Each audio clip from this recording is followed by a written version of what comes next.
नानी हो अन्त खाम खाम नानी ल ढेँडो सेलाइसक्यो फटाफट खाम है त के भएर सुरु गर्ने होला त ढेँडो नि सुरु गरौँ है मजाले घिउ पनि झानेको छ खाल्टो बनाएर घिउ हाल्नु भएको छ यहाँनिर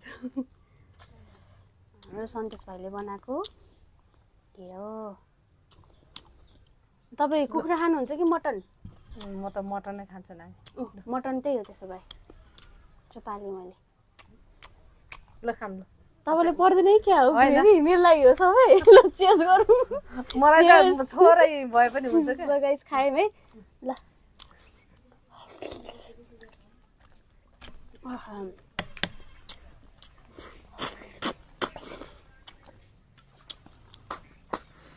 घिउ कस्तो मजाको गाउँको घिउ हो अच्छा गाउँको घिउ भन्नाले त्यो दिदीको पसलमा रहेछ होइन गाउँबाटै ल्याएको रहेछ त्यो घिउ चाहिँ त्यहीँबाट ल्याएको नानी मैले म चाहिँ यहीँ राखेर खान्छु ल मिठो तताको घिउ मिठो हुन्छ भने सन्तोषले यो रहेछ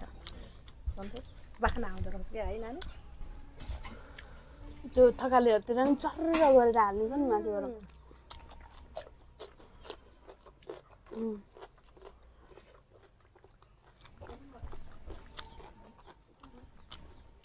मटन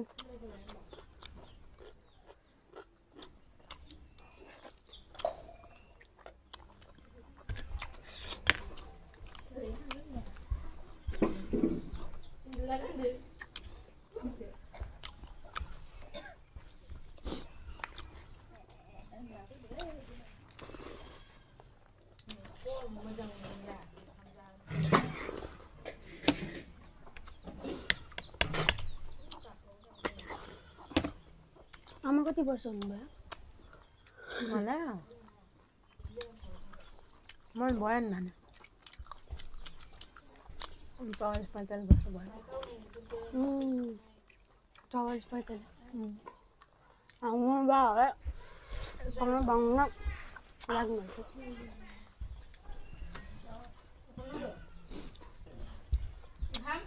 अब हामीले त होइन डाँडा काट्यो नि उमेरले त टुकै टुकै भएर पाके हा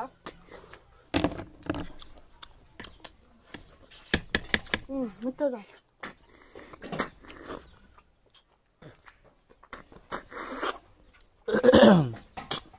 केहीमा खप्पै जुठा हालिहालेँ के होला नि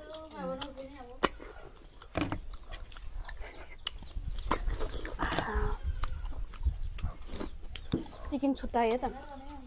किताब छुट्टाउनु हुन्छ छुट्याउनु नानी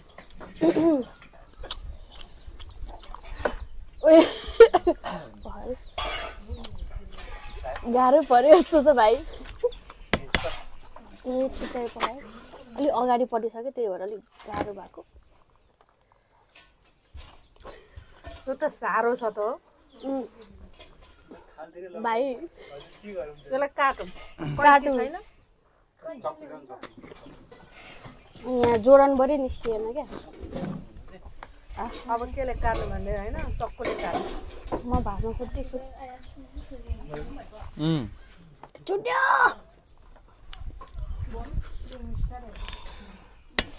गाह्रो पर्यो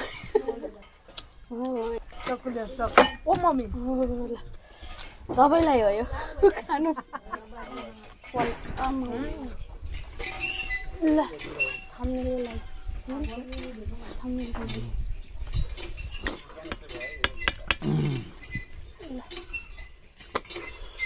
अलिकति गाह्रै पर्यो लोकल कुखुरा भनेको यसलाई भनेको छ है छोडाउनलाई